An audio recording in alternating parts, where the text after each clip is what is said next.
righty. Fourth, fifth time's the charm. Let's do this.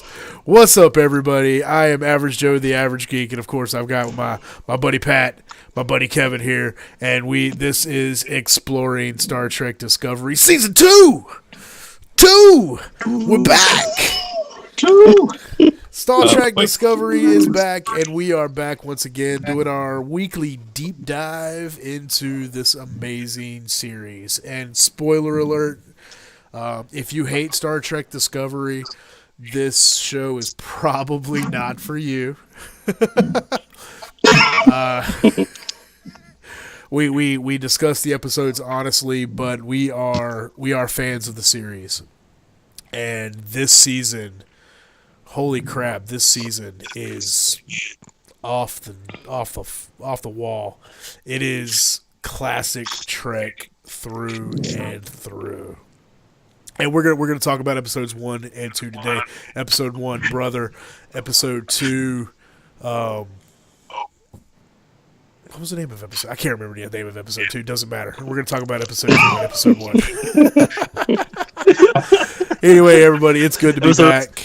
It's gonna be good. It's good to be back. If you notice that we are not streaming live this time, we are actually recording this episode. Apparently, there is a bunch of noise on my brand new gigabit internet line, and I can't stream. Yay, Sun and Link of Rocky Mount, you're the heroes. Love ya. Anyway, Hail the conquering hero. No doubt. What's going on, fellas? How's it going? Doing all right, man. Good. Are y'all as big a fans of these 2 episodes as I've been? Because I've been in love. Yes. I've been in love. The first season was amazing. We all loved it, and you can see our last season of Exploring Star Trek Discovery here on this channel. We loved last season, but it was a departure from classic Trek a lot of the times. It was discussing, it dealt with a lot of war, and then prolonged episodes of the Terran Empire and the Terran universe, and there wasn't a lot of traditional exploration that we usually see in Star Trek series. These first 2 episodes of Season 2 have flipped that script entirely, and we are right back to classic Trek. Don't you think, guys? Oh, yeah. Definitely. Yep.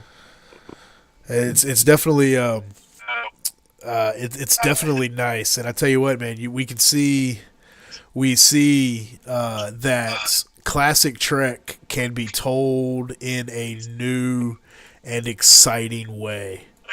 And oh man, I'm in so much love of this. And I tell you what, you know who's leading the show for me, without a doubt? Pike, Captain Pike. Anson Mount's Pike is very quickly becoming my favorite Trek captain of all time. Oh, I love it. He's my favorite. I love Captain Pike. I need Captain Pike to be a permanent fixture, or if he's not a permanent fixture on Discovery, which he's probably not. Now we know he's in between 5-year missions on the Enterprise, but can we get a Captain Pike Enterprise series? Please. I'm good with that. What do y'all think about Anson Mount as Captain Christopher Pike? Well, I think he's great. I mean, I think he's doing an awesome job. We never got to really see him much in the original series, except for the cage, which technically isn't canon, and then the menagerie, beep, and he was just beep beep beep bop beep beep beep beep. So, and it's kind of amazing to me that a character that was on screen for such a short amount of time has become almost sort of an icon in Star Trek history. And now we finally get to see him, and he's good. He's awesome. Yeah. And we're not even gonna talk about the the Kelvin timeline, Pike. Let's just now that the Kelvin timeline is dead, let's just push it over here off screen and let it stay there. Because classic Trek is back in all of its glory. And Pat's video is jumping all over the place. But that's okay. I'm not going to let that distract me today. We tried to do this last week, and it was a giant Charlie Foxtrot of exploding EPS conduit proportions. And it shut this episode down. But it's okay. We're gonna soldier on. I think that the Pike is so warm and inviting. It's really unlike any other captain we've seen in Starfleet, except maybe Janeway. Janeway had a way of being very kind of warm to her subordinates, very kind of informal, which was refreshing for Janeway. But everything Pike does is just, you can really tell that he might not be a traditional member of the Discovery crew, but he cares about the crew immensely. What y'all think about that? Yeah, Pike is very personal. We saw with the interaction he had with Tilly and her trying to get his transfer over to the Discovery, him taking over the Discovery, and his file popping up on the screen, and she's like, "Oh, I'm so sorry," and he goes, "No." So walks up and it's like, "Yeah, so this is me, slayed out in front of all of what you get." You know? So, Yep. yeah. There's my F in astrophysics, where he failed astrophysics, which is really funny for a Starfleet captain, to have failed something like astrophysics. That's almost, I feel like that's like a taboo. Of all the classes to fail, you failed astrophysics. God, this is Starfleet. How dare you? You call yourself a captain? Yeah. The contrast between Pike and Lorca to me is actually interesting. It's like Pike is the anti-Lorca. Absolutely, like night and day difference, which is great, because Lorca was such a hard ass, constantly. Yeah. Just constant hard ass. He didn't have any soft moments. He didn't have any moments where he felt human. And I liked Lorca. So when Lorca flipped into being Mirror Universe Lorca, I'm like, oh no! I was just kind of hoping he would soften over time. I liked Captain Lorca. I still do. I feel like he was a great character. But you thought there was a redemption arc coming from Lorca. I thought there was. I mean, and we talked about it in this series. I thought that what happened on the Baran, changed him. And then, of course, we find out that he's an evil Terran asshole. He killed the crew on the Baran, and it was just like, no. I wanted Lorca to be the good guy. I'm not entirely convinced that Prime Universe Lorca is not out there somewhere. I think Lorca will return in one way or another. That'll be interesting. But Pike has just such a sense of command, and it is immediate respect.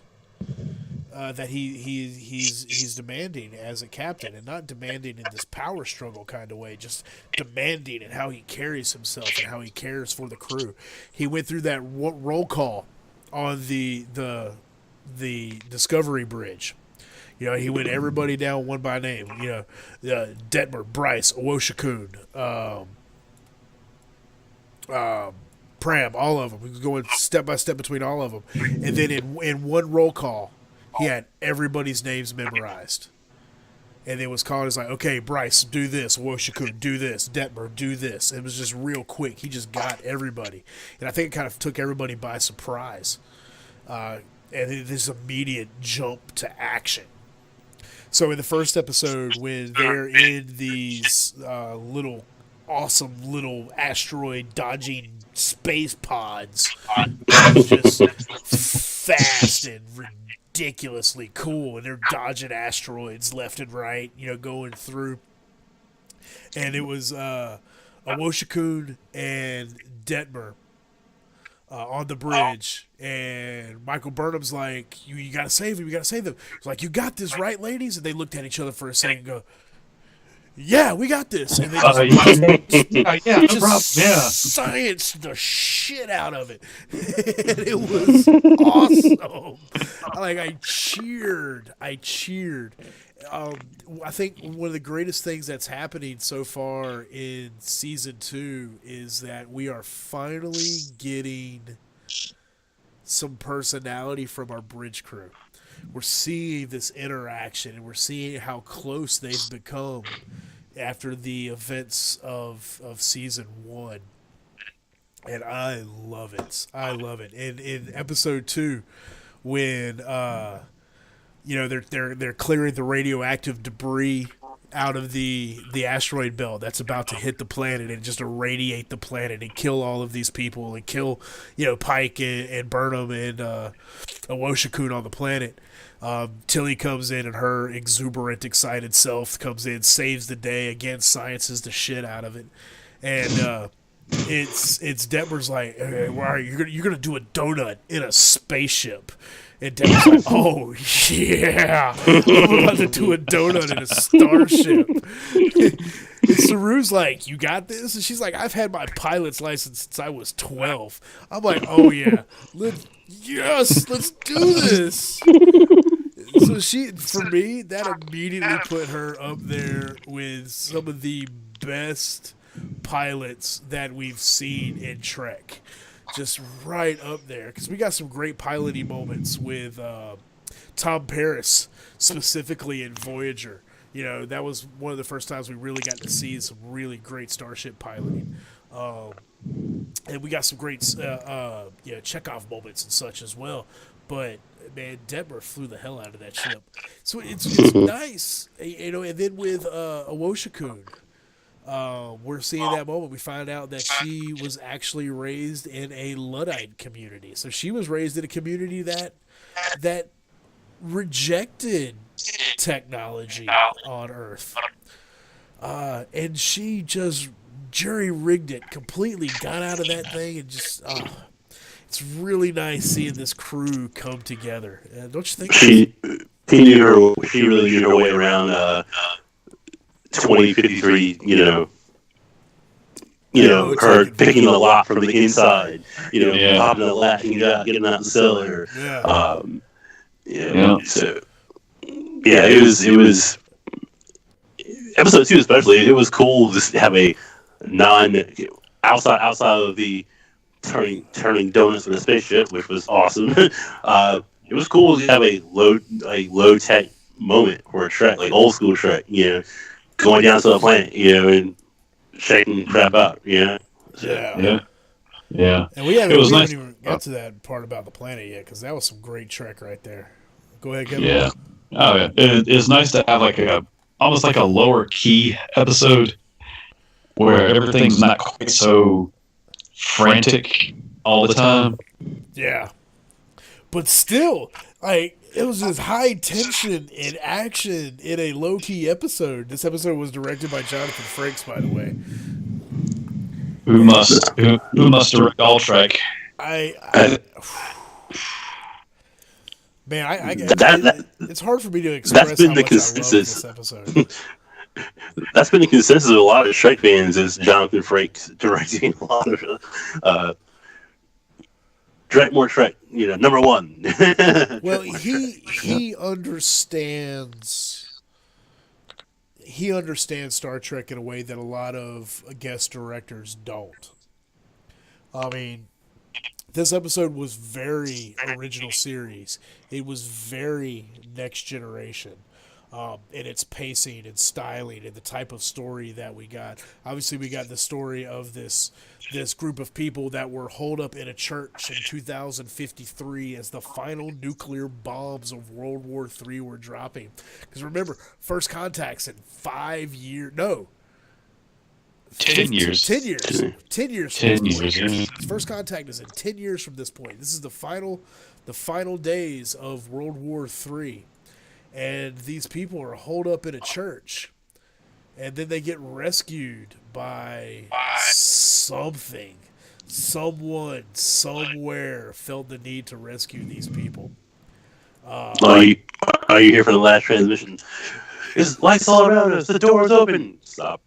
And you see this Red Angel vision that Spock is sitting in a mental institution on Starbase 5 for, that Burnham saw when she was dying on the dark matter asteroid, which, BT, by the way, cool as fuck. So cool. Yeah. So this episode had a lot of really great classic Star Trek stories to it. General Order 1, not calling it the Prime Directive yet. It's still General Order 1. They, not interference in a pre-warp civilization. Yeah, they're humans. Yes, they're from Earth, but they're not a warp civilization. And seeing...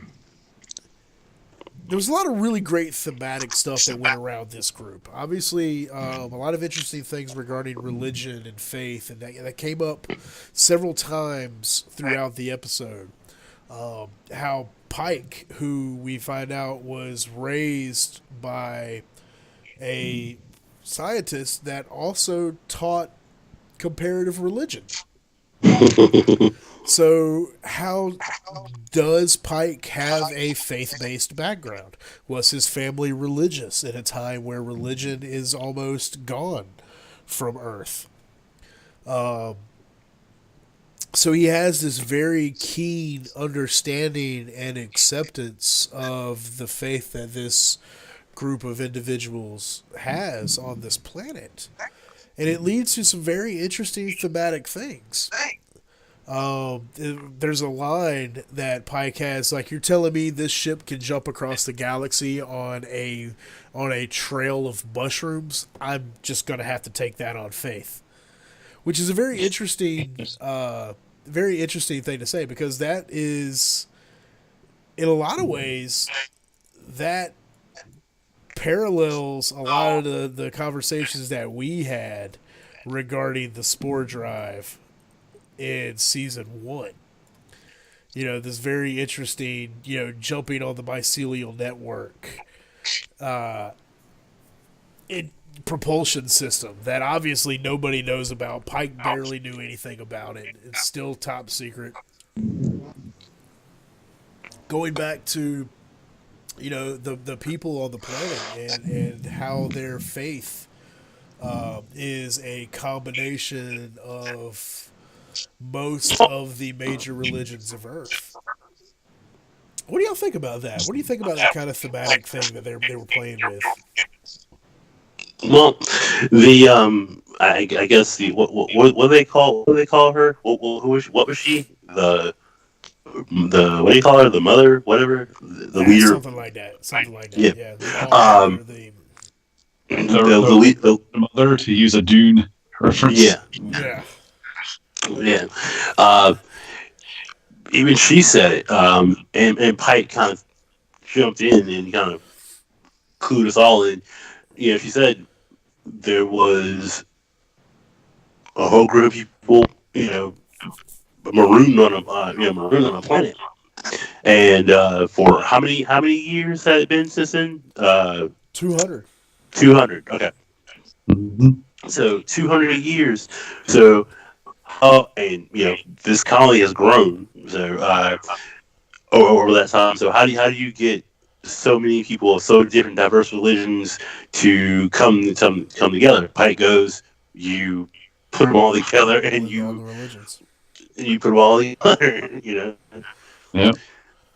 Well, it's very interesting, when because all of these people had this vision of this red angel, which we'll get into in a little bit. But there's some very interesting ideas about what this red angel may be that we'll get to here in just a moment. But and how do these religious people reconcile that with what happened? This is a pre-warp civilization in the throes of nuclear war that eradicated more than 20 million people in the World War III and blew the economy into dust. Basically, it was a civilization reset moment for the planet that led immediately into first contact, the acceptance of the greater world. This revolution that Earth saw, this rebirth, this phoenix rising out of the ashes of World War III, that Starfleet and the Federation and Earth society was. They have this very profound religious vision of something they don't understand. It's interesting to see how they came to terms with that, how they grasped that, how they molded what they saw into their religious systems. It's like Pike says, Clark's third law, as he and Burnham were talking about. Any sufficiently advanced technology might as well be, magic. And any sufficiently advanced alien, civilization that we come across would be as gods. God. Yeah. Indistinguishable from God, yeah. Indistinguishable from God, which is a very profound point. Because this red angel, whatever is controlling these signals, is an alien intelligence. Something's happening. We don't know what it is yet. There's not a lot of clues, but something weird is going on. Something is communicating with Starfleet. Something is testing Starfleet. Because both times the red signal was seen and Starfleet reached it, there were people that needed help immediately. Commander Reno on the Starfleet vessel, in the weird, strange dark matter asteroid things that were going down, and the people on that ship that needed rescue, to the people on this planet that were in immediate danger from this radiation storm that was about to happen. Something is controlling these things. To Tilly, seeing the vision of her dead high school friend,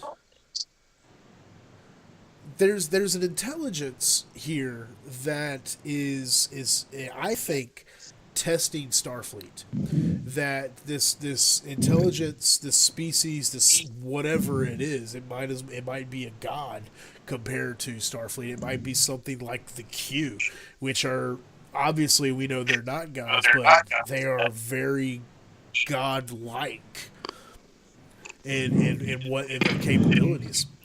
They're testing Starfleet. It's like me and Kevin were talking about this earlier tonight at work. It's almost like they have recognized this group of people whose levels of technology are incredible. Starfleet technology is off the charts compared to a lot of science fiction universes. Teleporters, photon torpedoes, phaser technology. And if one of those weapons were to get into the hand of a bad guy, a spread of photon torpedoes could make a planet uninhabitable. Phasers could burn off the atmosphere of the world. They could drop some radioactive isotopes across in the atmosphere and irradiate a planet. Very easily, a single Starfleet vessel could render a planet uninhabitable.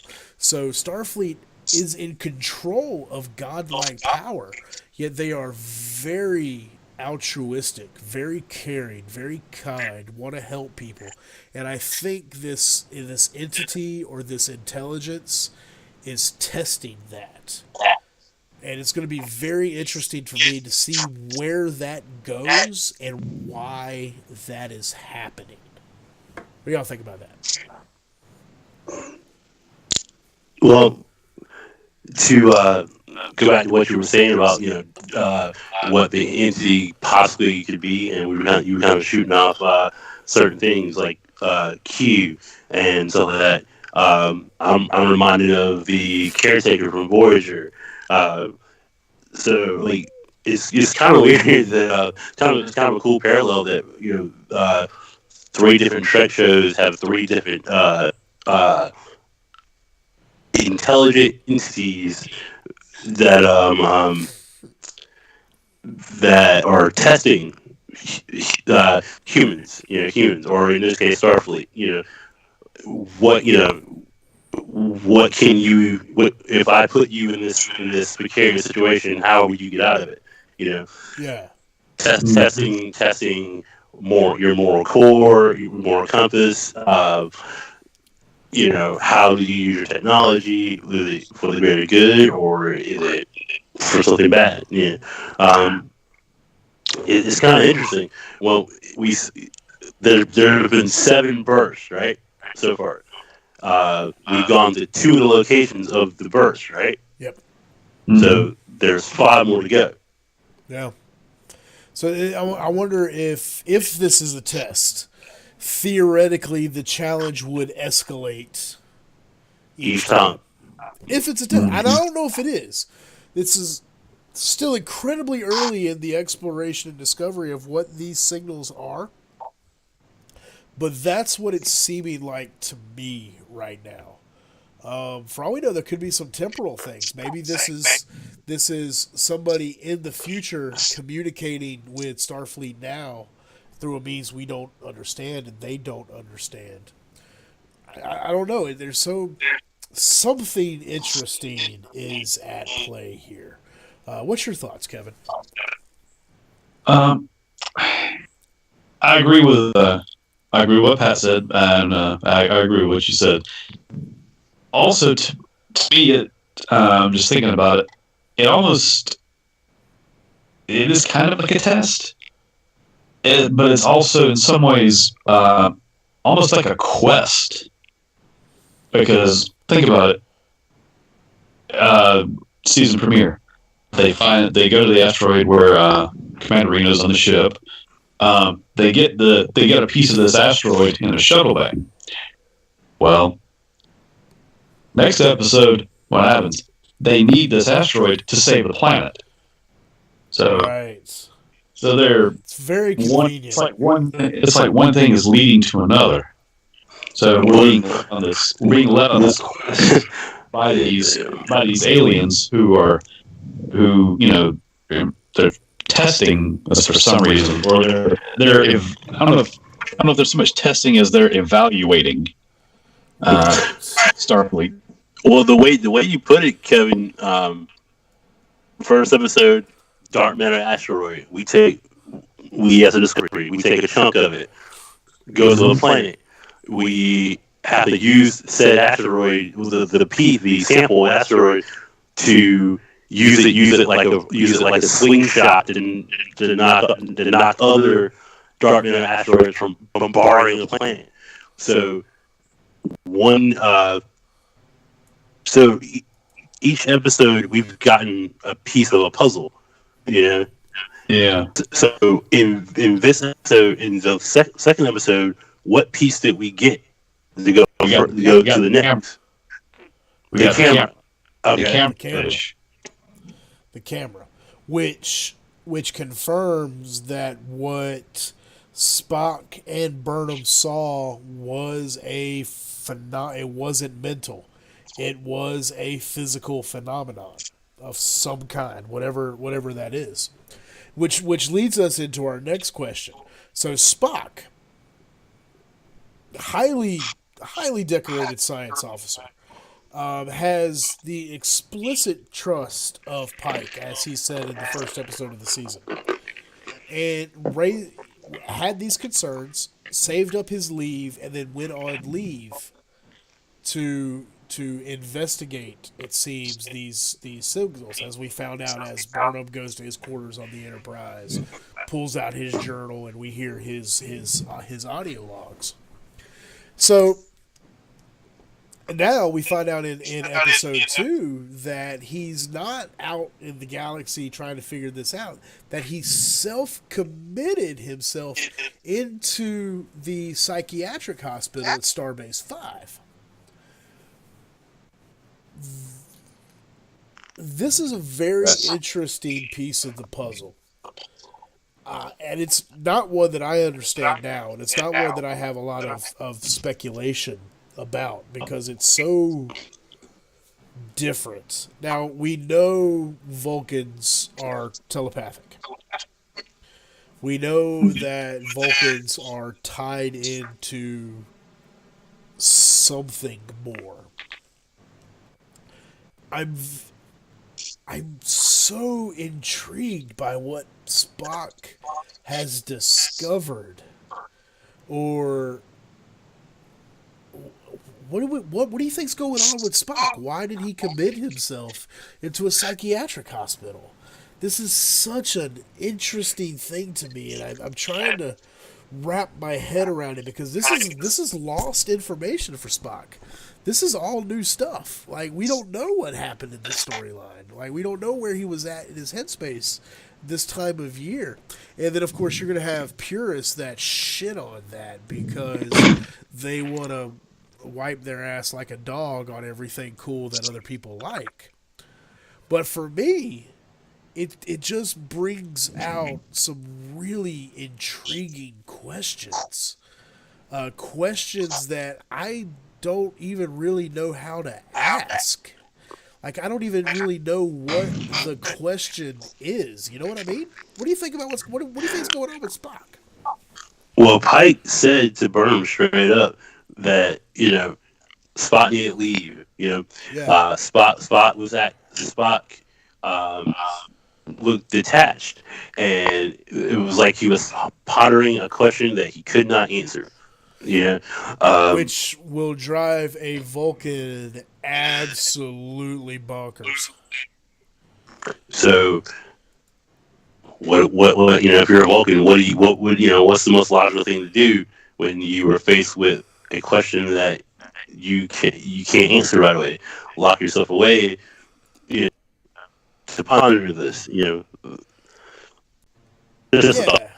But there's a difference between going on a Vulcan spirit quest like the Kolinar, which is the purging of emotions, or these meditative of jaunts that Vulcans are known to go to, or going to one of the Vulcan monasteries to lock yourself away for meditation to ponder these deep questions.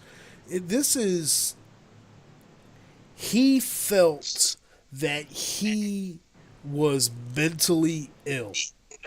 Whatever this question is, whatever he discovered, it was enough to make Spock question his own sanity.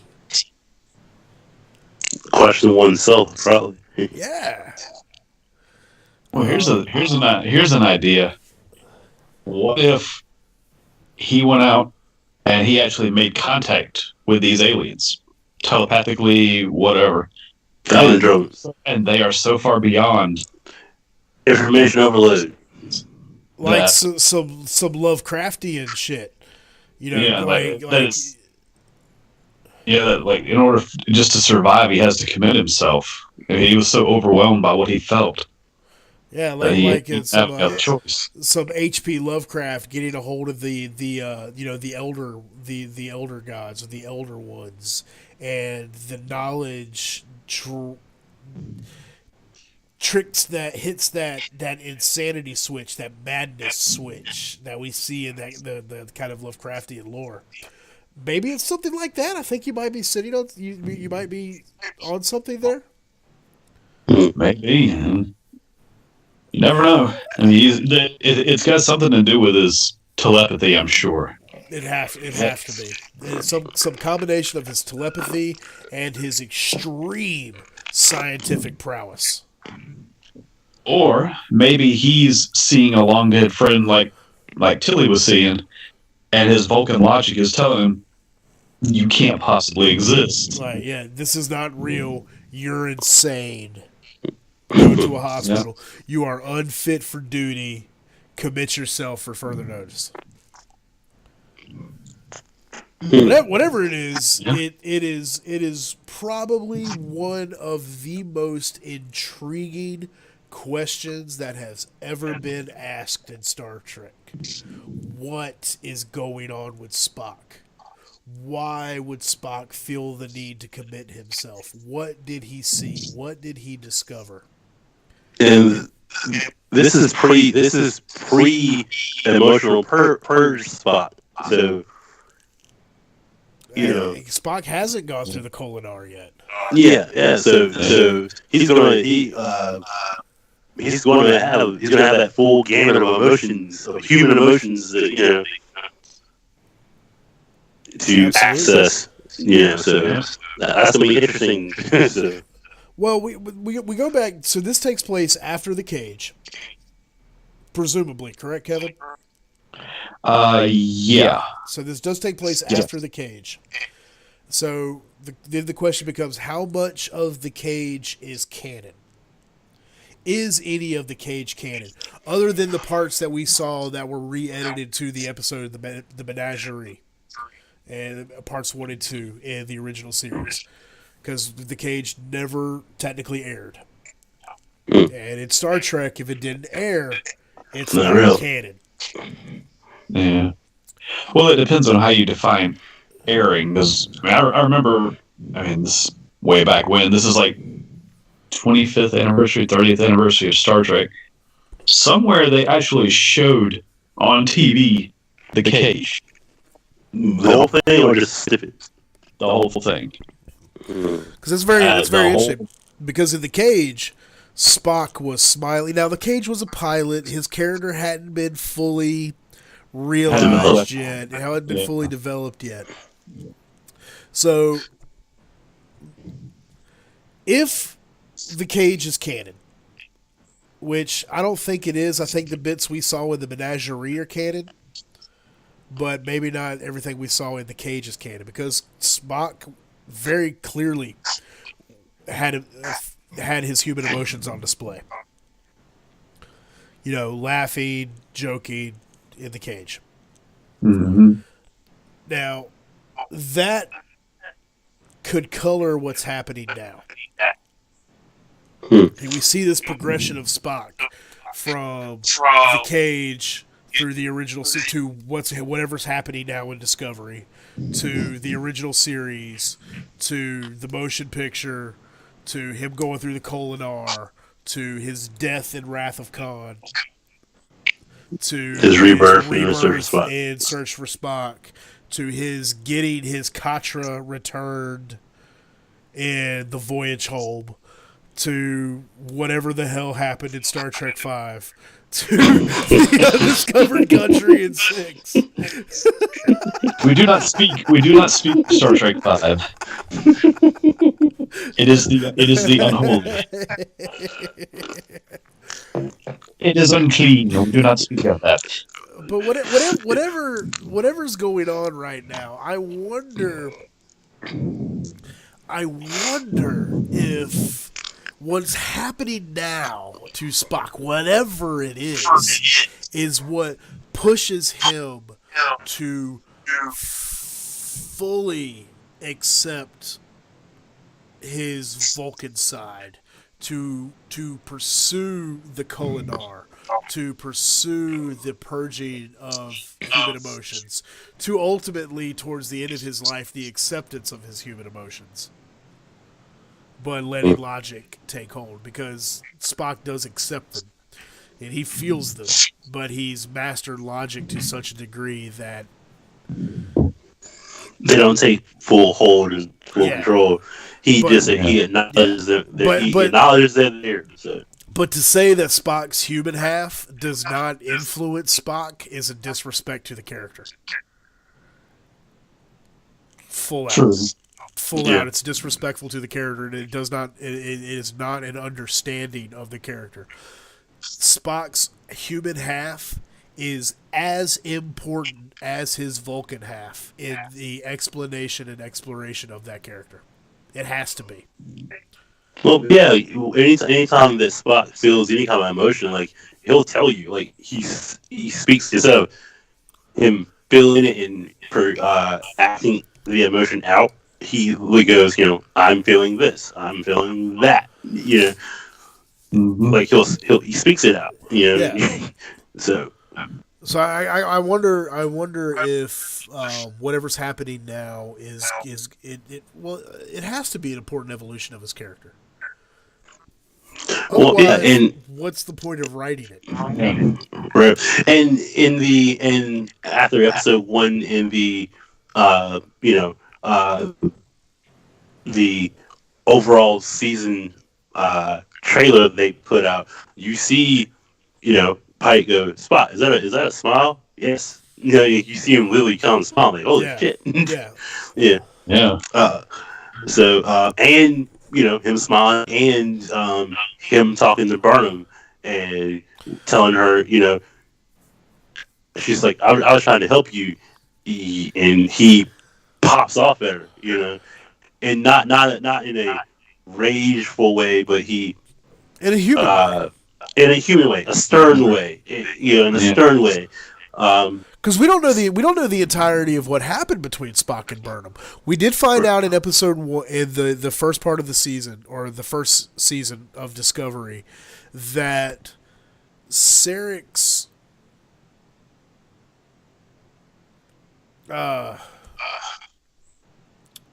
invitation into the Vulcan Science School, the Vulcan Expeditionary Force, the Science Expeditionary Force. I'm blanking on what their name is right now. Was supposed to be for Spock, and Spock denied it and went to Starfleet. So Burnham got it instead. So we know that Burnham was second choice in that situation, and I'm not going to fault Sarek for that. I get it. But that caused a lot of issues in that family. Sarek wanted Spock to follow in his footsteps. Spock's like, nah, I won't do this. I'm going to do Starfleet, which is an acceptance of his human half, right. in a very profound way. But beyond that, we don't know what happened between Spock and Michael. We don't really know the extent of what happened between Spock and his father. We know little bits and pieces. So the possibility of exploring this dynamic this season is very intriguing to me. Now, when you wrap all of that up in this wonderful enigma, this wild mystery involving faith and weird godlike aliens and just family. It's such a wonderful stage to explore these themes. It has me very excited for the rest of this season. And also like kind of jumping forward, where does the return of Georgiou come into this? Apparently next week. We see Georgiou again. Because we do know that a Section 31 Philippa Georgiou, Empress Georgiou series has been greenlit. I posted a video on my channel about how I feel about that. We talked briefly about how I feel about that at work, guys. I'm not 100% gung-ho about that. I feel that Section 31 is best as not a villain per se, but an antagonist to a Starfleet captain. I don't know if it's compelling enough to drive a series, but I'm willing to be wrong. I probably am, and I'm okay with that. What if they go into the series with Georgiou based, Empress Georgiou as we know and love her now, and throughout that series, the only trope that can be used in this is to humanize Georgiou. You know, she goes from being rough, tough. You know, I will put out. You know, it's better to put a phaser through your head than try to talk to you. To she turns into Janeway. You know? I think that has to be the story. I think that absolutely has to be the story. Georgiou's journey from Empress Georgiou, the biggest, baddest mofo of the Terran Empire, to a Starfleet officer. If that's not the story behind the Section 31 series, then it misfires right from the very beginning. Now, I have faith in these writers. I don't think that's going to happen. I think we're going to get some very great thematic stuff. I think it's going to be wonderful. I'm not as stoked about it as I am about, like, say, the Picard series that we should get this fall. Because that, just like every nerdy dream and prayer came true. We're getting a Next Generation sequel series. Post Nemesis, well, post Nemesis, yeah. 20 years after Nemesis. 20 years after Nemesis. Apparently, it's after the destruction of Romulus, which didn't happen in the Kelvin timeline. That happened in the Prime timeline, which led to the birth of the Kelvin timeline. So in the Prime timeline, because remember, Star Trek 2009, the first 15 minutes of that movie, Prime timeline. Yep. So it isn't until, the Kelvin is destroyed by the Scimitar that the Kelvin universe split. So there's portions of the 2009 Star Trek movie that are Prime timeline. And one of those things is the destruction of Romulus. So we know after Nemesis that Picard and Commander Dinatra developed a relationship. And that's really all that we know. So something happened. Anyway, that's another discussion for another time. That's a whole other shit. Yeah. And when these other Star Trek shows pop off, this show right here is going to become like This Week in Trek or something like that. This show will have to evolve to encompass all of these kick-ass stories that we're getting. Because we're getting Star Trek Discovery, we're getting Picard, we're getting Section 31, we're getting this animated series Below Decks, which is going to be a little bit of a lighthearted comedy thing, which, tell me a fun story. I'm cool with that. It's going to be something. When's that going to start? We have no dates on that now. It's in production, but we don't have any dates on that. One thing's for sure, though, we've moved off of the first couple of episodes, which means we're probably done. We've probably talked about everything we can really talk about those for right now. So we'll start wrapping things up right now. The fact of the matter is, Star Trek is back. And Star Trek Discovery is back to classic Star Trek in its tellings, where the previous season was about surviving a war, surviving in an alien universe, in the mirror universe, surviving betrayal at the hands of Captain Lorca. That was absolutely the theme of the first series, is survival without losing your moral core, to where the second season is now about just exploration, moving forward, seeking out new life and new civilizations. Classic Trek. And I've seen a lot of naysayers about season 1 looking at season 2 going, okay, Discovery, you've got my attention now. Which is great. Yep. That's what we've wanted. That's what we wanted from the very beginning. That's one of the reasons why this show exists, is because we love Discovery so much. And that we firmly believe that Star Trek Discovery is as much Star Trek as the original series, as the Next Generation, as DS9 or Voyager or Enterprise. It is... It firmly and fully deserves its spot in the Star Trek universe. And these last two episodes, this week's episode may have been the best episode of the series for me. Yep. Just hands down. It was beautiful. It was cinematic. It was everything I could have ever asked for in a Star Trek series. When you get the budget of a 24-hour series, 24 episodes, but you can back that budget down into 13 to 15 episodes, we're getting an hour. We're getting an hour-long Star Trek movie every week, and it's wonderful.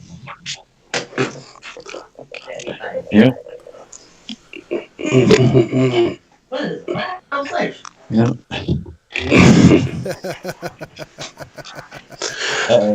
Yo, all night.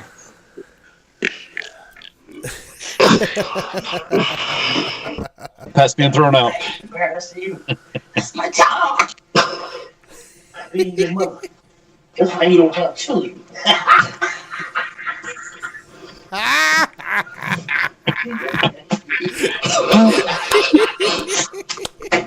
Yes, loyal viewers, Pat just got embarrassed. Oh God, that's great. That's so good. We're not restarting this episode, Pat. That is in the final edit. That is getting posted. That's out there, Pat, for the world to see. That is getting posted in about 10 minutes. But I'll tell you what, guys, it's great. It's great to have our panel back, and next week we will have Will back as well. He didn't have a chance to watch the second episode, so he kind of ducked out of this discussion, but he will be back next week. So it'll be the full panel. We're going to run recorded for a little while until I get to the point where I can stream these episodes again. But yeah, great stuff. Final thoughts, guys. Discovery is back, and the first two episodes proved why season 1 was awesome. Can't wait for next week to see if you're right, Joe, that JoJo comes back, because you get Klingons. We get black com badges. Ha ha ha! Got one. Y'all are all about the black com badges. I mean, they're great. I need to order one. I feel left out. Everybody's got one but me now, and I was like, I need one. I know. I need to get one too. So yeah. Get it from the Star Trek shop. What is it? It's $14. Yeah, $14.99. That's not bad at all. That's a very fair price. That's not bad. Yeah. They got a promo code I got it the day of episode 1. Promo code was Burnham. You get a 20% discount, so $11. Nice. That's not too shabby. Yes, StarTrek.com. If you feel like sponsoring a show, we'll gladly take your money, and we'll give you very good reviews. I don't even need to take your money. Put the link to this show on your website. I'm happy. I don't need your money. Just let's get this going. Guys, it's been an absolute pleasure, and we will speak again very, very soon. Thank you all, everybody, for watching. If you like this episode, please give this video a thumbs up. Share us with your friends. Those simple things help this show out tremendously. We are just under 600 subscribers. By the end of the season, I want 1,000 subscribers. So let's get over 600. Let's get over 600 this week, and then next week we'll just keep this going. So give this video a thumbs up. Share it with your friends. Comment down below. Let us know what you thought. And I am Average Joe, the Average Geek, captain of this little voyage. And, of course, right up there at the top, Mr. Pat Whitehead. At the bottom, over here, Kevin Stallings. And thanks, guys. And live long and prosper. Live long and prosper. Come!